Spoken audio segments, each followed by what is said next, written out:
السلام علیکم میرے معزز سامعین کرام، کیا آپ جاننا چاہتے ہیں کہ ہم جو عمل کرتے ہیں آیا کہ وہ قبول بھی ہوا ہے کہ نہیں؟ اس ویڈیو کو مکمل دیکھیے گا۔ اگر ویڈیو پسند آئے تو لائک اور اسلامی چینل کو ضرور سبسکرائب کر دینا۔ معزز سامعین کرام، عمل کی قبولیت کی جو علامتیں علماء کرام نے قرآن و حدیث کی روشنی میں تحریر فرمائی ہیں، ان میں سے ایک علامت یہ ہے کہ دوسرے اعمال صالحہ کرنے کی بھی توفیق مل جاتی ہے۔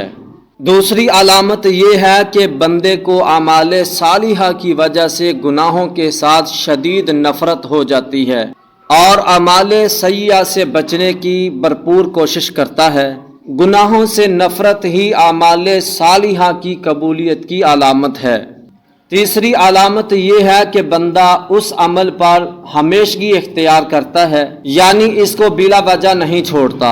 اس کے بارے میں حضور علیہ السلام کا ارشاد گرامی ہے، اللہ تعالیٰ کو محبوب عمل وہ لگتا ہے جس میں ہمیشگی ہو، خواہ وہ عمل مقدار میں تھوڑا ہی کیوں نہ ہو۔ اسی طرح حضرت عائشہ رضی اللہ تعالی عنہا سے سوال کیا گیا، کیا حضور علیہ السلام ایام کو کسی خاص عمل کے لیے مخصوص فرمایا کرتے تھے؟ حضرت عائشہ رضی اللہ تعالی عنہا نے فرمایا نہیں، بلکہ آپ علیہ السلام اپنے عمل میں ہمیشگی فرماتے تھے۔